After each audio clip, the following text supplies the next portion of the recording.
Hey, Lachlan. Yeah, Joe.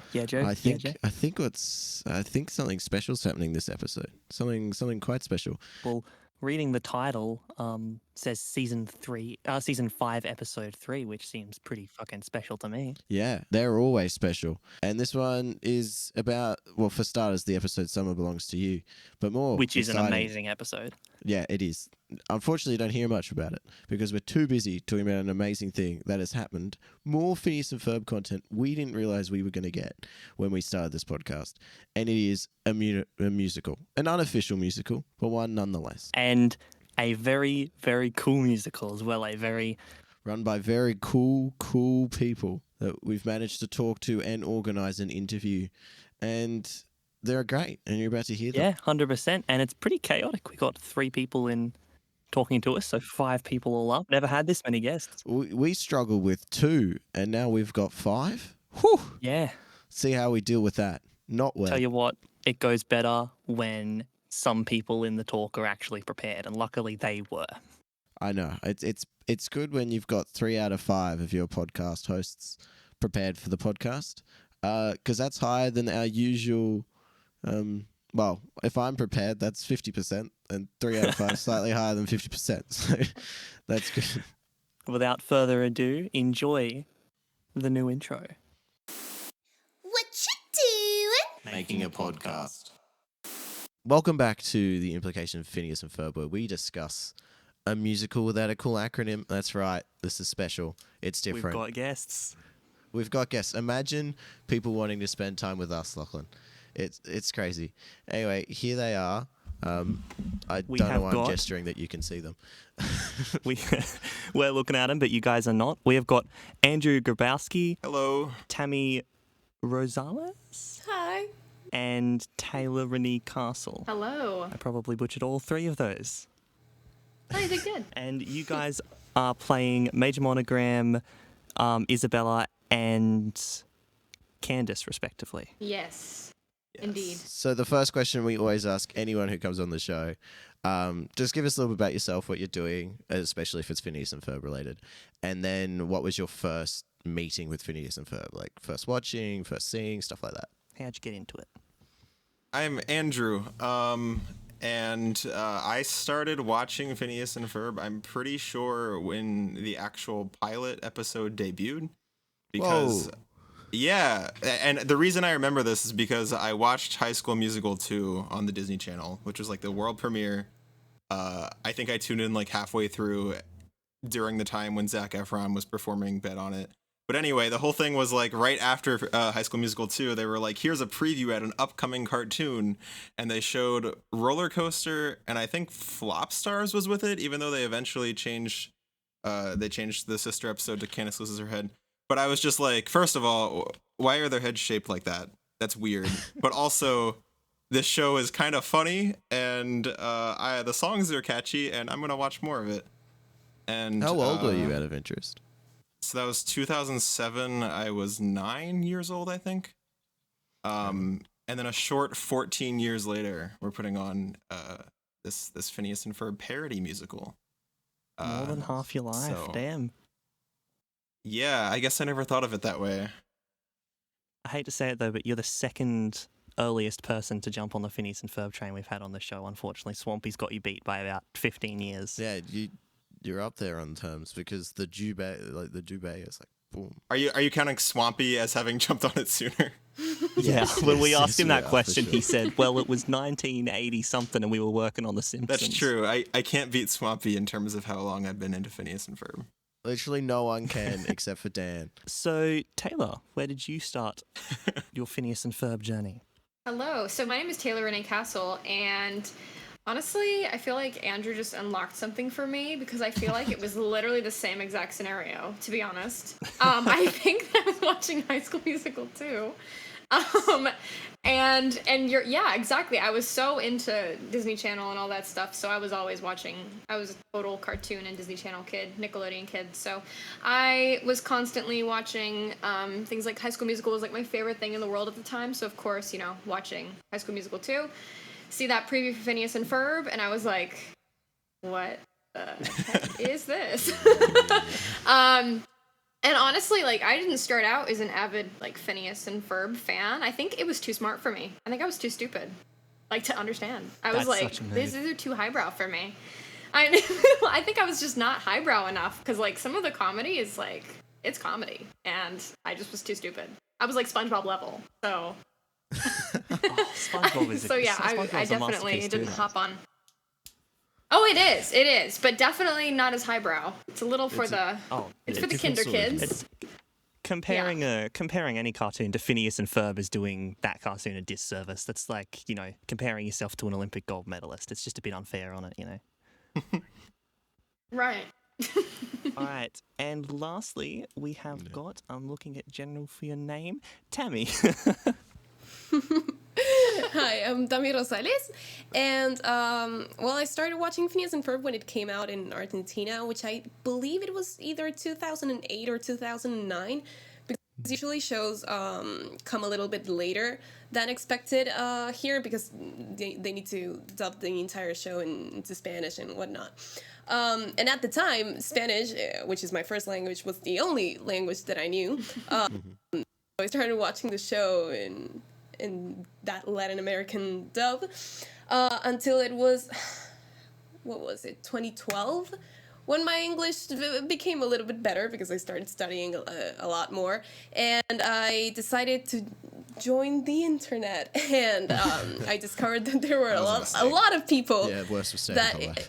I know, I'm aware of that. And I discovered, like, wow, it's not only me that enjoys this specific cartoon, which I was bullied at when I was 12, because, you know, kids actually at that age bully people for whatever reason they decide to. Literally. And I started watching the show in its original language, which is English, of course, and basically was behind a lot of seasons. I had only watched like the first and second one. By the time I joined in 2012, they were already at season 4, and I was like, whoa, damn, I missed a lot of things here. And well, fast forward to last year, December last year, I auditioned for this one Phineas and Ferb musical parody show. Well, here I am playing my favorite character in that entire show. Nice. I'm interested in awesome. how different are the voice actors between the Spanish and the Yeah, I've got lots of questions about this. This is interesting. English. Wait, Australia doesn't have its own dub, does it? No. I just said Australia because I know. called that English, and then I realized that was the furthest away from English you can get. So like English and Spanish. We do get a little bit of representation in season 2 when there's the Crocodile Dundee looking dude with the boomerangs. But his Australian accent sounds very unusual, and we can't quite work out where it's from. It's probably somewhere in Queensland. Is it true that all Australians try to kill platypi? I think that's what I got from that episode. No. If you see them, God, you do kill them on sight. Two completely different answers. So, the actors, was there like an adjustment period where you're like, that's not Phineas, that's not Isabella? Well, it was definitely weird because I was used to the Mexican voice actors. But once I started watching it in English, the jokes don't land the same way in its original language because it's created to land a certain way, and lots of the jokes are lost in translation, so I kind of prefer the English one better. But yeah, the Phineas voice actor actually did a really good job because his name is Memo Aponte, and you can certainly tell, like, oh, this voice is from Phineas. Whereas in the Isabella voice actor, for example, it's just like, she did a really good job, but it's not as, she doesn't have the characteristic voice. She's no Tami Rosales. Yeah. Stop it. she doesn't have that Alison Stoner kind of spark, like, oh, that high-pitched voice that she's able to do. Yeah, okay. But, yeah, and the energy 100%. So Exactly. I have to ask, what is the MWC musical based on? Is it based on this episode, which we are tangentially discussing, or is it an original story? Which is Summer Belongs to You. That's the episode we've watched and may discuss, who knows, in this episode. I'll answer that because I wrote the thing. Yeah. So initially, I sort of just wanted to make a Phineas and Ferb musical, and I didn't know what that was going to look like. Eventually, I figured out that I wanted to sort of take like a Into the Woods style approach, where the first act of the show is just pretty cookie cutter basic plot of a Phineas and Ferb episode. You know, Phineas and Ferb build a thing. In this case, it's laser tag. Candace tries to get her mom to see it. Doofenshmirtz has an innator that makes it go away, and the mom doesn't see it. And then they say, "Oh, there you are, Perry," and they eat pie. But the second act is where I wanted to try to do something that Phineas and Ferb hadn't done before, and that, by the way, was very difficult to even come up with because Phineas and Ferb done. Yeah, it's like every single spin you could think of on their own formula they've already done. But the one that I sort of wanted to lean into was Candace figuring out why her brother's inventions are disappearing. So in this show, she actually eventually makes her way to Doofenshmirtz Evil Incorporated, and has some interactions with Doof, which we saw a little in Across the Second Dimension and also in Last Day of Summer, but it's never been quite as direct as it is in this, so I'd like to think it's somewhat original in that regard. You had mentioned the Summer Belongs to You connections. There's definitely elements of this script that are taken, or at least like try to emulate beats of Summer Belongs to You. I mean, it's our closing number in the show. The arc that Candace has with Phineas and Ferb was very much inspired by Summer Belongs to You, and there's I think that's also true for the arc that Doofenshmirtz has with Vanessa. Does Phineas yell at Candace to get on a tricycle? Not specifically to get on a trike. I do have him. He does raise his voice at Candace at least once because, you know, it's a long episode. He's got to do it. Yeah. That's one of my favorite jokes in the whole show. just Phineas always being this calm person, and then just out of nowhere, just, get on the bike. I love it. You won't like him when he's angry. But yeah, it's a high. I can't call it an entirely original plot, but at least a large portion of the second act is original. And as a whole, I take scenes and beats and character moments from not only Summer Belongs to You, but all kinds of Phineas and Ferb episodes. So I hope fans of the show will recognize those and enjoy them for what they are, and hopefully not be like, you just stole that. God, I'm so keen to watch this musical. It's going to be so cool. Where can we watch it when it comes out? /when? So we are premiering on August 20th at 8 p.m. Eastern, 5 p.m. Pacific. I'm sure for you two, that's like August 21st, sometime in the morning. Yep. We're advertising on all social media platforms. TikTok is our big one, but the show itself is on YouTube. So perfect. It's a pre-recorded video, but it's set as a premiere. So if you tune in at that time, you can follow along in the live chat and all of that goodness. Perfect. Hell yeah. Well, I will most certainly be there. Depending on how early in the morning is, because I'm not an early riser. No, this 9:30 start was like, oh my god. I had to have breakfast before then. Like, it was insane. At some point, you just got to compromise, or you guys are going to be recording in the middle of the night. Yeah. Sure. Well, not for me, actually. Our timing works out great, but for everybody else, sucks to be you, I guess. But yeah, you've got the nice sunlight coming in through the window. Thanks, I guess. I know. Tami, I'm sorry. Taylor's like, the lighting was perfect. That's why I agreed to do this show. Wow, 5 a.m. I love it. I was like, this is the perfect time for me. The lighting is just perfectly coming in through my window right now. It's like so good. We're all good. I have my horchata. Hello, darkness, my old friend. Nah, I'm fine. It's only 9 p.m. It's great. Andrew, do we have a runtime on the show? How long do we have a what's the mark for excellent time? Question. Yeah, so the Act 1 is just about an hour, and Act 2 is actually it different than most Broadway shows. The second act is longer. It's about an hour 15, because that's the act where the interesting stuff's happening. True. And then there's a 15-minute intermission, and then there's also some like credits and just like fun stuff at the end. So the overall stream is like 2.5 hours or a little bit more. That is so incredibly cool. I love that you guys have leaned into a lot of Broadway stuff as well with the intermission in the middle. I love a good intermission.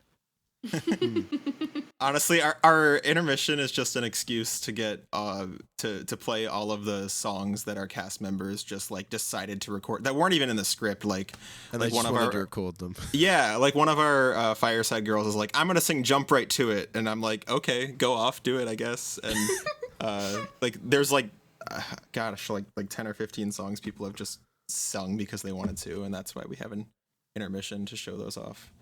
Before the awful thing that is COVID-19, what was the plan? Because you've had to adjust like a lot, haven't you?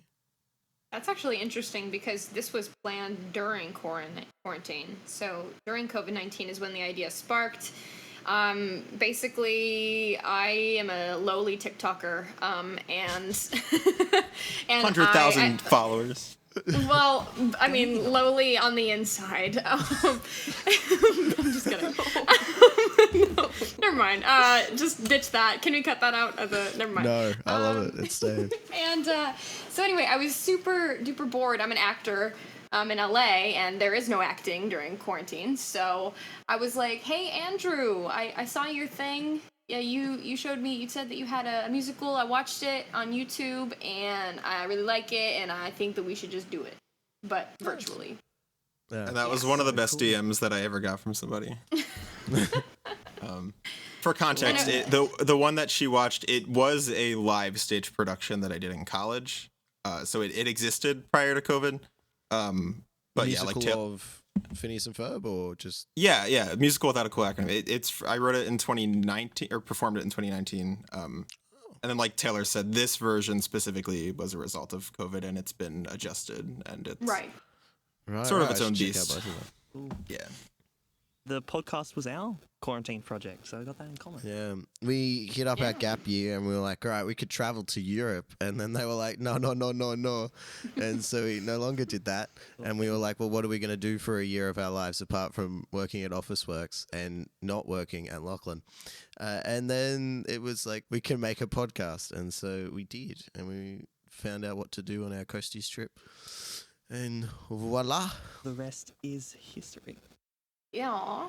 Well, that's funny because the guy who's actually my roommate, he plays Norm in our musical, and he did the same exact thing. Was like, I'm bored. I'm gonna do a movie review podcast, and that's the only other experience I've had on a podcast is being a voice actor on that. So we're all just like besties in the quarantine world. How is this my first time hearing that Isaac has a movie review podcast? Well, he doesn't do it anymore because they're on a little hiatus. But they have like over 100 episodes or something like that. A lot. Nice. So, Nice. Yeah. Oh my god. Wonder what We've got so many podcasts to plug at the end of this. Oh yeah, I'm sorry. It's in case we want to plug it now, it's The Good, the Bad, and the Boys. Oh, But anyways, I don't know that name. Nate, do you want to discuss Summer Belongs to You? Or do we want to crack into some more Phineas questions? and Ferb on a Phineas and Ferb podcast. I know it's not normal. It's not how it's meant to be. But I think we should address something in it. And in this, like one of the first things that happens in the app, I've just written time zones are a dick. And they are here as well. But I think that was because Candace calls Jeremy and he's in Paris and he's just like, it's 2 a.m. here. And she's like, oh, sorry, continues to talk. And I was like, yeah. That ain't it. What you're describing is the rehearsals we had with international cast members. They're like, do you know how early it is here? And I'm like, yes, we're having rehearsal. Oh, garage. Get out of bed. Yeah. You're doing a rehearsal.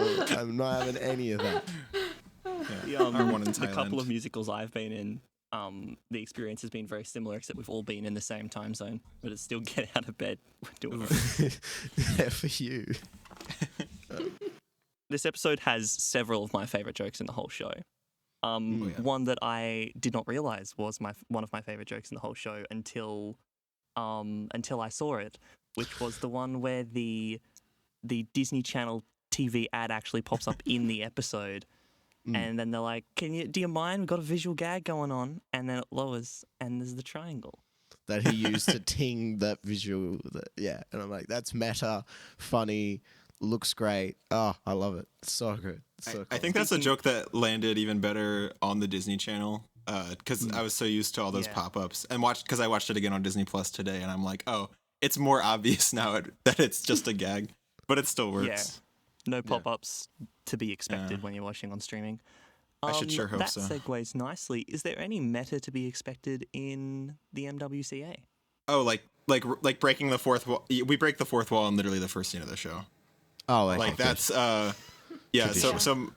part of the reason I cast myself as Major Monogram is he sort of serves as like the bridge between like the viewer and the characters, because like the very first scene is like I walk on and then I look at the camera and I'm like, great googly moogly, why are there people tuning in? And oh my god, your voice is fantastic. It's pretty dark. Oh well, thank you, Agent.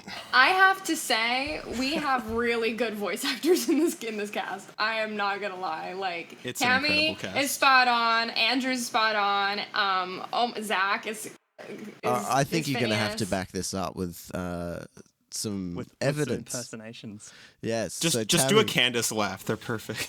Oh, and a Candace. That's true. Yeah, no, that's right. That's pretty good. That's good. I like that. It's so good. She's perfect for Candace. Do you have red hair? Or is it the camera or? Do I look like I have red hair right now? Kind of. Yeah. Kind of, yeah. It's the sun. No, that's brown. Being black. You can't be Candace without orange hair. In the show, we got the wigs. Oh, good. My immersion is broken.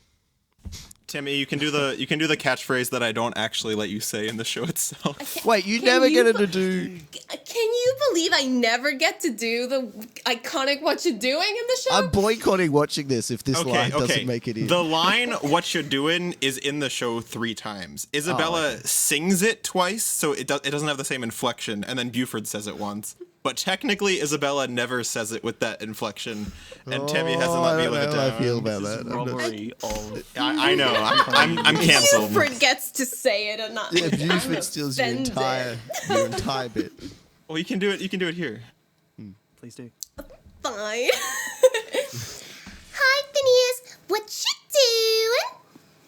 you doing? That's crazy. And then Phineas responds, "Fuck." That's how it should be. Luckily for me, I get plenty of moms and stuff like that, so I'm not too worried about me. But yeah, I didn't even realize that, Tami. You don't have a single. Oh my god, it is blasphemy. I know, I'm the worst. The entire character in this show is just clickbait.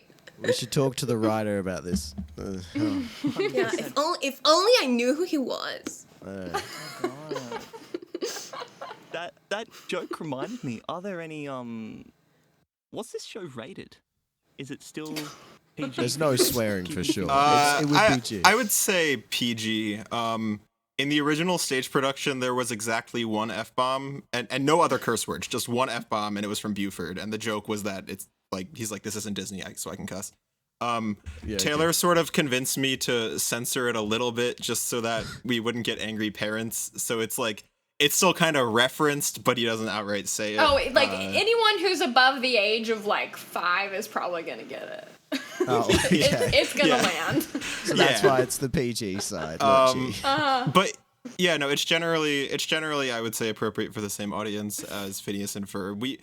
We reference alcohol like once, which is something they wouldn't have done, and we have some implications of a gay romance with Baljeet and Buford that Disney wouldn't ever.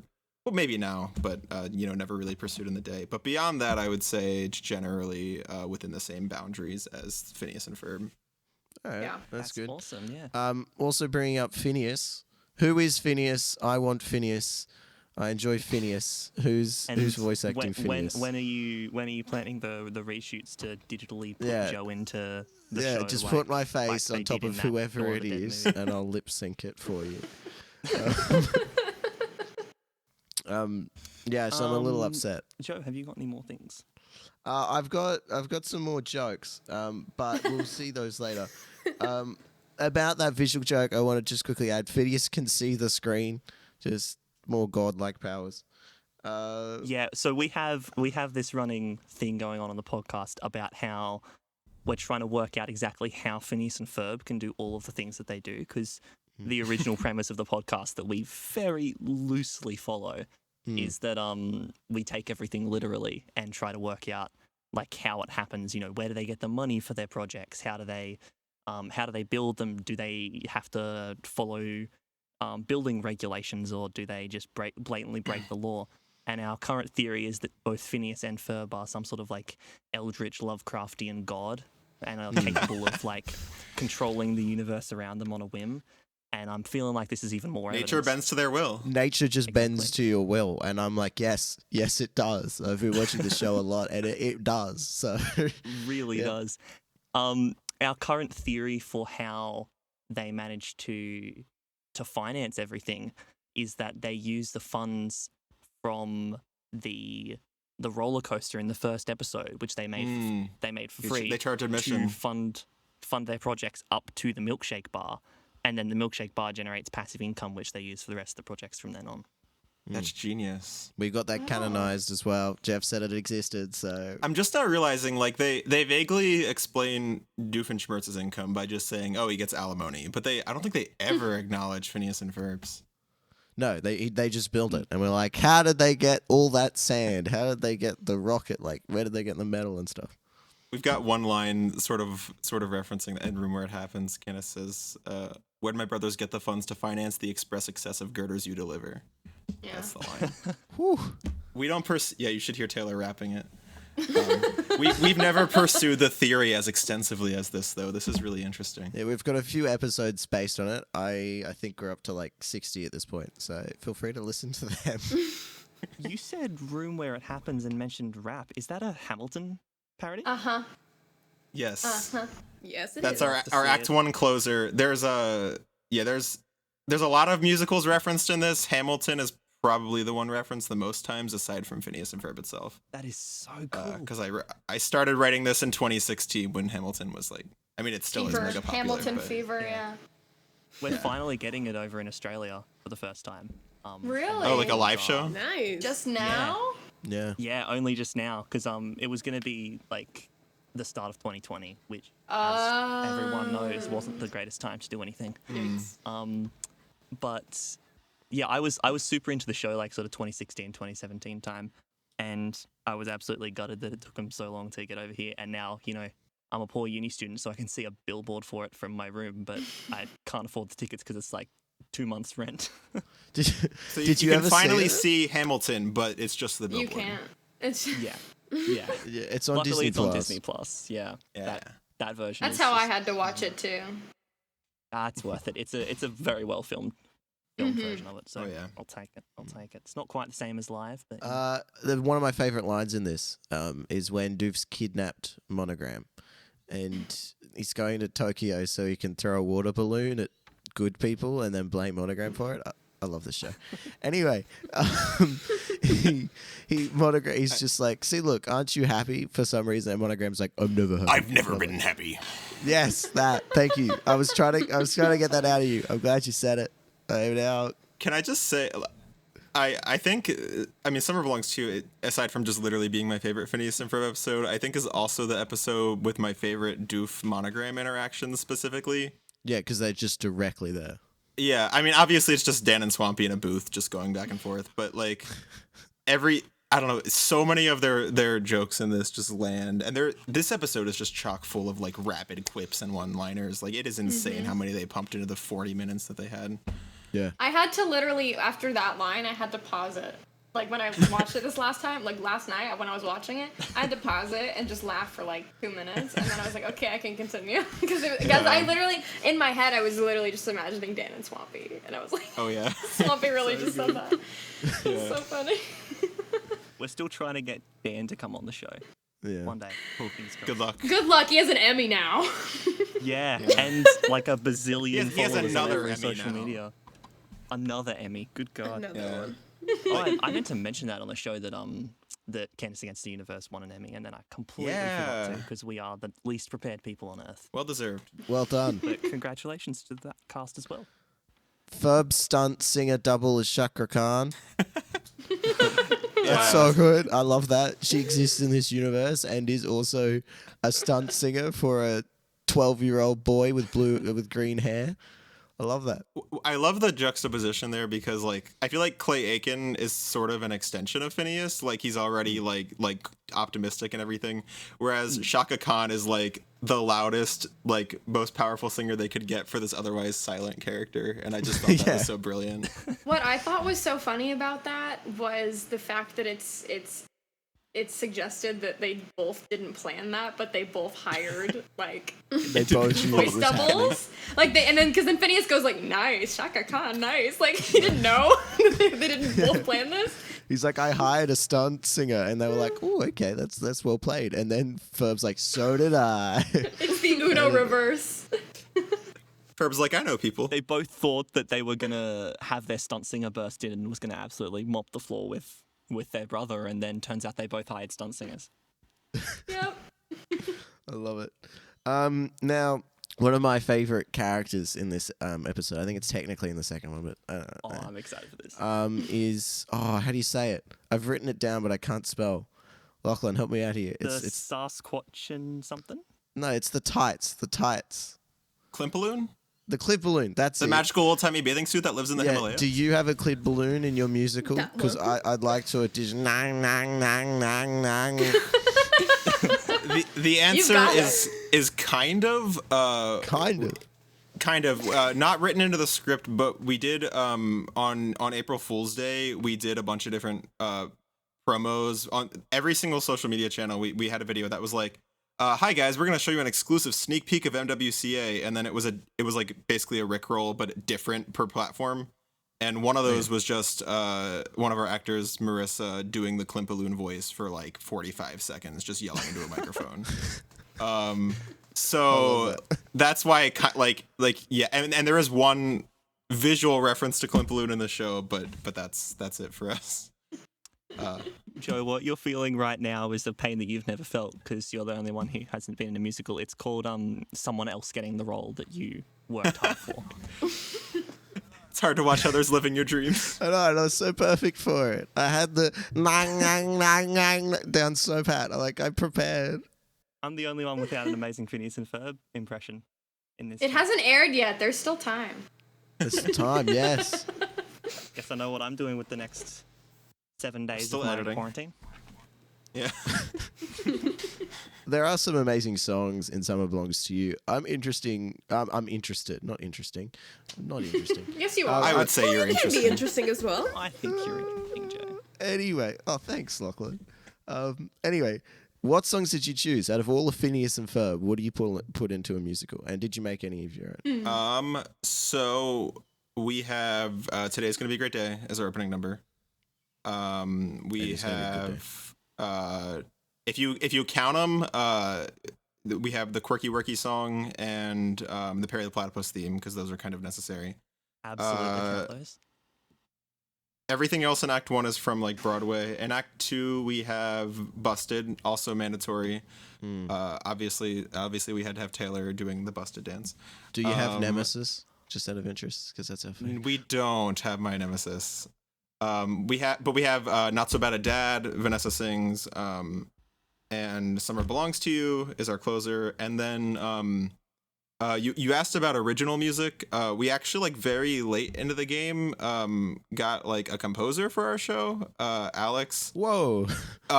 Somebody from our ensemble who just like writes music. It started off as me being like, hey, I think this scene could use like another Candace jingle or like the jingle that plays when Duke brings out an Inator. And he was like, cool, I'll make that. And that has just like slowly evolved into him like composing all these little bits of music throughout the show. And a lot of those reference other Phineas and Ferb songs that didn't make it in. So keep an ear open. There's quite a bit of references. Be interested to so see much those. for the fans. Yeah. Listen, I'm a bit offended you didn't call me, but you know what? This Alex guy sounds good at his job, so I'll let it slide. But next musical, you know where to find me. You've got all our contacts now. I'm currently sitting in the booth that me and Joe used to record in. I was originally going to open this with a joke about how amazing it was that all 5 of us were fitting in this booth when it's so tiny. But this was originally intended as a vocal booth. I've got my guitars like right here. So you're gonna perform I'm for us? so jealous. I want that booth. Oh God, no. It's very small. It's very don't small. care. It's also got absolutely no heat insulation, like no heat control. So it's just so slowly, hot. You sweat. My computer slowly You heats melt it, away. and there's no patch bay, which means that you have to have your computer in there with you, which is very annoying. and it may look professional with the beautiful foam, but this is not actually recording foam. This is those things you put like under your mattress that makes them bumpy. Oh, so you sleep on the wall. Yeah, Yeah, he just kind of like Standing sticks up himself at to all the times. side. He's just like, Sleep on the wall. It's like a vampire. I actually sleep on the roof. That lighting is so eerie. But it tip was the a booth lot over. cheaper than recording foam, let me tell you. did you get rid of the LEDs? I remember how you had LEDs in there and they were I sick did ass. get rid of the LEDs because they were slowly falling apart. I had TikTok lights and it was great. Then I would have truly been able to be in the musical, but unfortunately I had to take them down because they kept falling off the roof. Because weirdly enough, they don't stick to foam. You would have had to fit a green screen in there, so I don't think it would have worked. I would have managed it. You should have seen some of the setups that our people in our show had to do for their green screen filming. Like when they had space. Sorry, what? Oh, I was going to ask how did you manage with the green screens? Was there a lot of manual keying, spacing or issues and did it generally go pretty smoothly? Oh yeah, I mean, basically all the video team has been doing for the last 4 months is removing people's backgrounds because everyone's lighting is different. It's gotta hurt. And sometimes people submit videos that are very high quality and work the first time, and sometimes people submit videos that kind of work but need a lot of adjusting, and sometimes people submit videos and you say, "Thank you so much for filming. I need you to redo all of this. Thank you." No. Because literally every single shot in our show is like cartoon backgrounds. There's no shots with That's really people just in cool. their rooms. I had nothing to do with the editing process of this show, so when I get sent videos of like what it looks like so far, I'm like shocked. I'm like, how did this even get done? I don't understand. It's pretty great. So That's why we're coming out in August instead of April. yeah, I get it now. I really get it, because at first I was like, oh man, but now I'm like, yeah, that makes sense. Well, that idea of having the live action in the background as just your cartoon drawings is how we want to do our dream live action cast. I.e., just have Tom Cruise as Perry the Platypus. That's our biggest running joke. Yeah, so the idea is, imagine a cartoon episode of Phineas and Ferb. Everyone is normal, including Phineas and Tom Ferb. Cruise. including Phineas and Ferb, except Tom Cruise is playing Perry the Platypus as himself, green screened in, painted blue with like He's a duck like got bill. that teal paint, like body paint on his face. So basically, like the second musical cliptastic countdown with like the uncanny Exactly. Kelly Osbourne. Yep. Yeah. And, But it's Tom Cruise. And also Henry Cavill as Jeremy. Henry Cavill. Yeah, because you need someone like amazing for Jeremy. He just did like a badly fitting blonde wig, like there's the brown hair sticking out from the bottom. I feel like a golden retriever should just play Jeremy, because like at this point It would be the same. it'd be the same thing. Same character. Yeah, the hair would. And then the reason we cast Tom Cruise is, of course, he does all of his own stunts.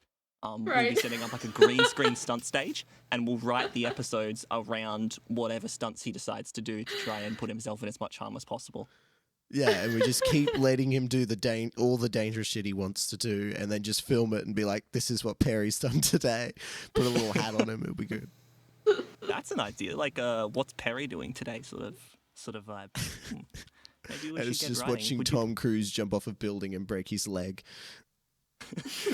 Would you guys be down to return in MWCA 2? There's no music and it's an action film this time.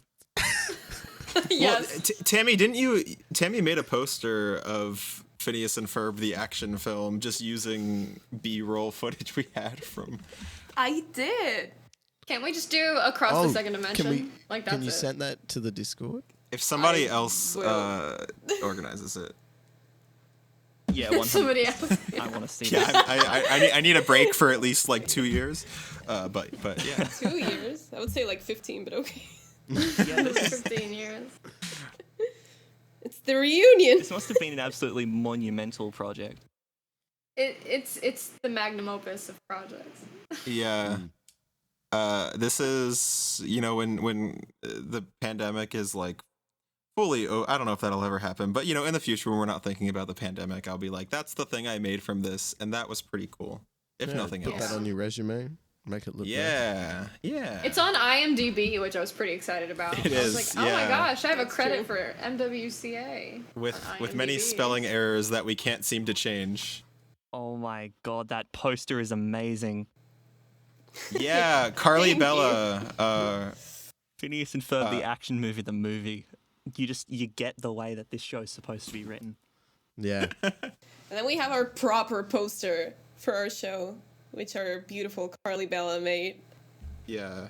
She's very prominent in the Phineas and Ferb community. If you've seen fan art, the popular fan art of Phineas and Ferb, it was probably drawn by Carly Bella, and she made that wonderful poster for us. That's so cool. All these talented people coming together to do something. It's like, makes me so happy. I'm so excited to watch. That's nice.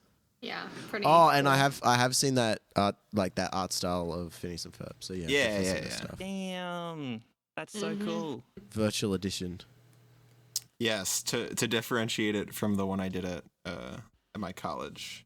The unofficial parody. We were like being so very careful to like qualify everything. Like, we're not going to call this the Phineas and Ferb musical. We're going to make it very clear we're not making money because we don't want Disney to take any kind of action.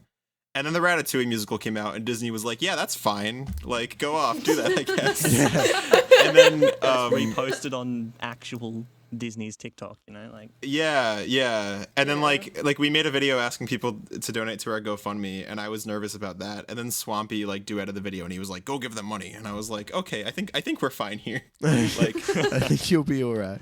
As long as we're not trying to replace Disney." Yeah. I don't think Disney sees much competition these days. They're just like, no. The biggest issue is underpaying their actors. There's two things that can happen: a cease and desist or a buy order. Yeah. Unless you're Scarlett Johansson, yeah. My god, actor. yeah. Somebody commented on our TikTok when we finally revealed our release date and was like, "Well, hey, at least you're beating Black Widow in terms of delays." And I replied, "Yeah, we also hope to beat Black Widow by not generating a lawsuit with Disney." So good. Amount of lawsuits Black Widow won. Amount of lawsuits 0. Woo! We're winning! Exactly. Did you have any questions for us? Because I'm kind of out of stuff. I really enjoyed the ep though. The Summer Belongs to You. Oh, me too.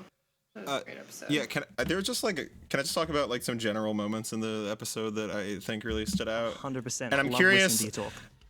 Also, and I wanna hear Taylor and Tami talk about this too, because I think another reason that this is like my favorite episode of Phineas and Ferb is just so many of the main characters or even secondary characters get like full, well-written arcs here. And it's not like it's the only episode of Phineas and Ferb where characters have well-written arcs, but just the number that we get is insane. Because we have the one with Phineas. This is a rare episode where Phineas actually has obstacles to overcome, and Ferb he doubts himself a little bit. Yeah, like we see Phineas actually get in a vulnerable state. Normally they're the Superman characters, perfect from the start, but the world around them isn't amazing, and then they change the world by continuing to be perfect.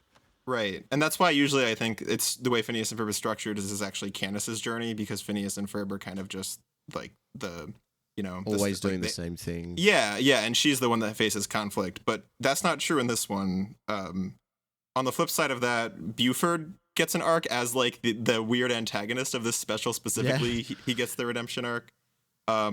Candace, I think, gets like 2 individual arcs in this episode, like because she has the one with Phineas and Ferb, and I guess to a larger degree just like her parents and like being responsible, but then also her insecurities with Jeremy, and they sort of like tangle together in a way that I think works really well.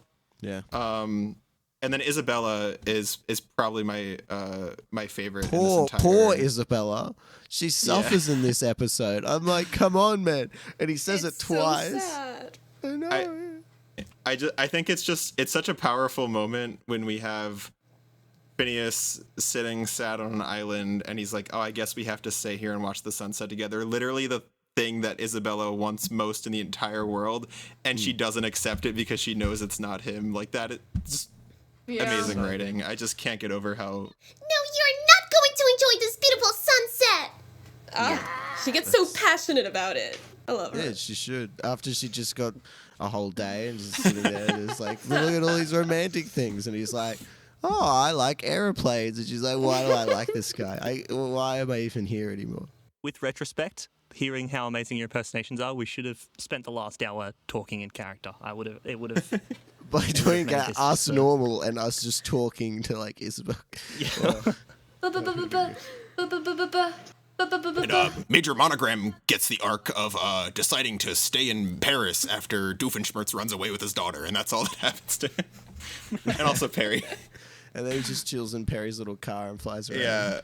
Yeah. I think Perry is probably the only main character that doesn't get like an arc in this, but it's fine because he sort of serves as a vehicle for Doof and Vanessa to get theirs. So we talk about a lot how badly Perry needs to like get himself a union or something. Like, boy works some hard hours, a lot of late days, a lot of time away from family. It's like, let the man have a break sometimes, you know. Well, I don't know if you all watched cash out of it.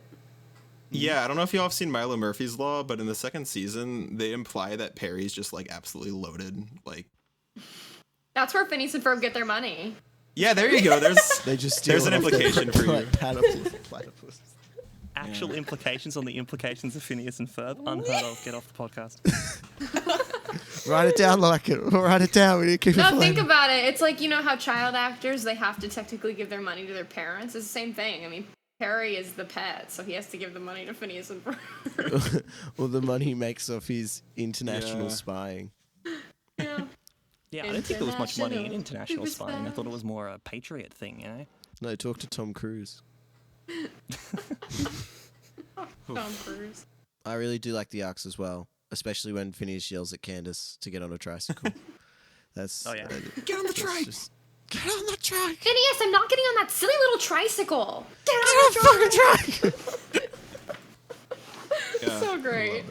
And I think that's only a moment that lands because of like if Phineas just yelled at Candace in the first 5 minutes, it wouldn't be worth it. But it's only. Yeah, it builds so well too because that's like after Phineas has given her like 3 separate talks about believing in herself and like, and then finally she has one more thing to complain about, which is a trike, and he's like, "Can you please?" Can you just? Yeah. Another one of my favorite, I guess joke / heartwarming moment is the talk that they give to Candace in Paris. She's like, I'm the queen of Mars. I'm Coup de Crayon. Like, just empowering herself while also making fun of herself, or like unknowingly making fun of herself is the most Candace thing. As someone who took French classes in high school, trying to hear like Candace speak French was the funniest scene in the whole thing for me. It was so funny. Oh my god. The lady's like, yeah, I speak English. She's like, oh, here, let me check how to say that. Oh my gosh. Yeah. And the lady is like, it's just around the corner. Just around the corner. All right, how do I say it? It's like, coup de crayon. Oh my god. I'll find it myself. And then we have Buford just like flawlessly speaking French. With a different voice. And he like politely asks the guy for the vegetable. You tell anyone about this. That was good. There you go. That was a decent Buford impression, Lachlan. You don't say you can't do any impression. The only problem is I'm a very lanky bean. I'm about as far away from Buford as you can get in terms of physicality. Okay, so just Joe, you and Joe need to like both put on one shirt, and then yeah. We did have we had an idea yonks ago where we were both gonna play the Australian character in Phineas and Ferb, the one that throws boomerangs, and like I would be on Lachlan's shoulders or he would be on mine, and then we just get to say all the Australian things we'd try and put an accent on as well, so it'd like be really bad, and then just like start throwing things. Yeah, like that sort of. Once you go to a certain point with an Australian accent, it becomes an American accent. I don't know why, but it just I heard it just sounds American. I heard in my dialects class that if you like slow down and put a tiny twang on an Australian accent, it turns into a Southern accent, which is very weird, and I guess it's apparently true. Yeah. 100%. We're the south of the world rather than the south of one country. We're upside south down. Of the world. I've had to flip my camera for you guys, otherwise I'd be upside down. We're upside down right now. I say that I sleep on the roof, but I actually sleep on the floor. Makes a lot of sense. Sleeping all over that room. It's so hot in here. I need to finish up soon because I'm slowly suffocating to death in my own CO2. Oh yeah, you will die in that. Wait, you mean Remarcolonium, right? Yes. Lachlan just had like an aneurysm trying to like. I love that silent reaction. Like, did I kill him? Did he run out of CO2? it's just gone. Or oxygen. Yeah. Congratulations, first and last time on this podcast, Andrew. Oh yeah. Just like Swampy. We should plug your stuff, people. Yes, tell plug your things. me what I should watch. Tell me when to watch it. All your things. So to watch MWCA, Musical Without a Cool Acronym, Virtual Edition, tune in on Friday, August 20th, or I guess August 21st if you're over there in the Eastern Hemisphere.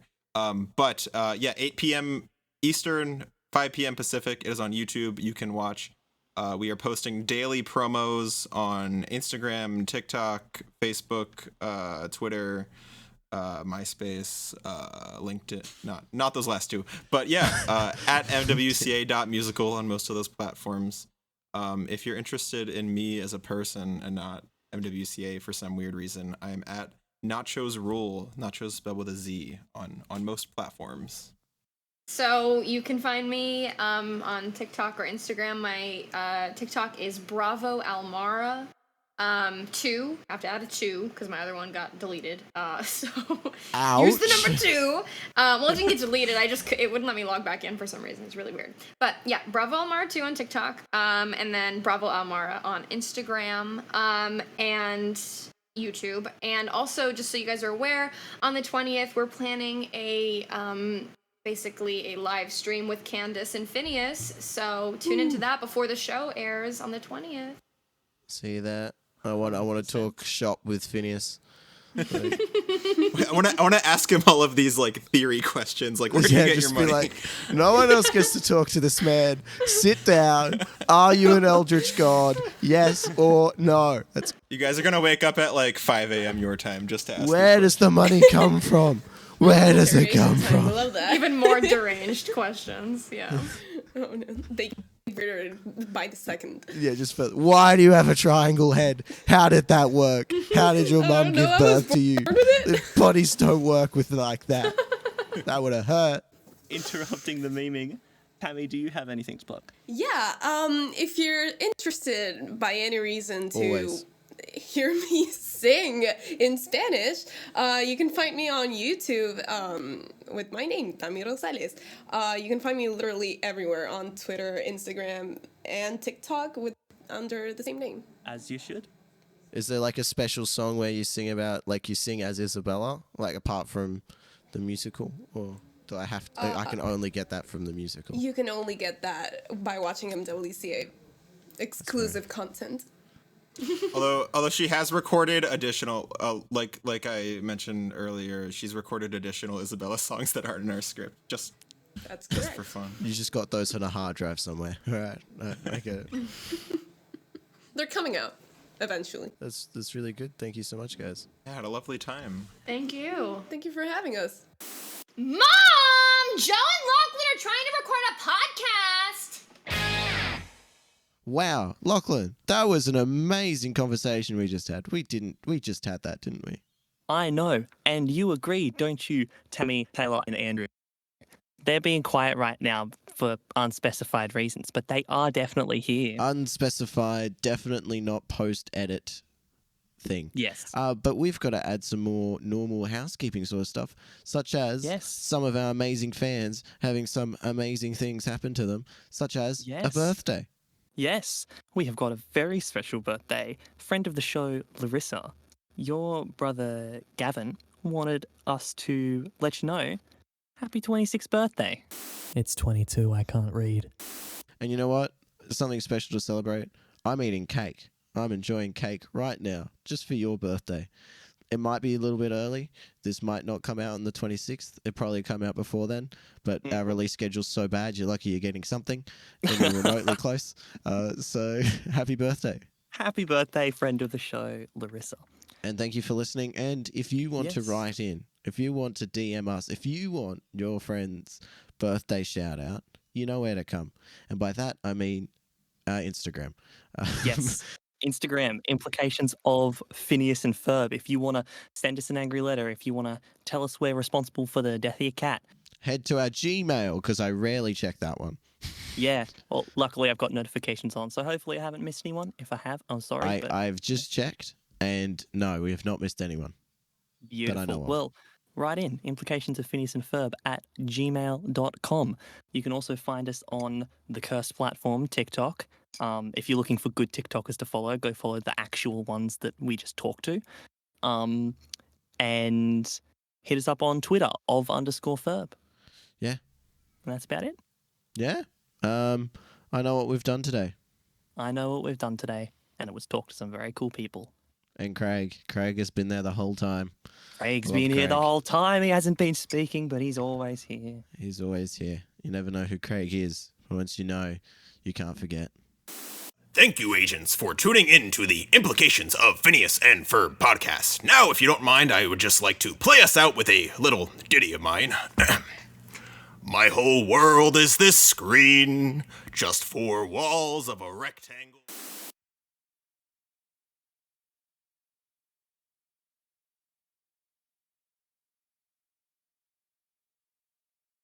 I've already inserted you guys in our special thanks section of our program and credits.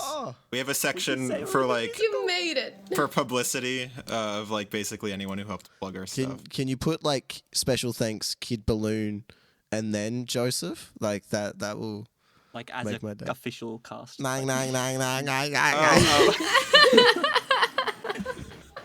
I'll see if it fits. We'll have your people call our people. We'll figure it out. Yeah, call my agent. Our people Agents, talk to your people. As an actor in LA, do you actually have an agent? I do. What? That is so cool. I want to know. I do. I have an agent and a manager, and they're really trying to get me work, but there is none, so it's fine. Wait, I never talked to your agent. I just went right to you. Is that allowed? Oh yeah, they don't care. I'm not making any money. No, you're getting a lawsuit in a couple of weeks.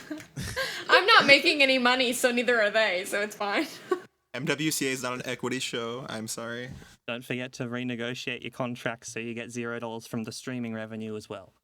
That's true. We all have our passion projects, like Black Widow was for Scarlett Johansson. Ouch. Ooh.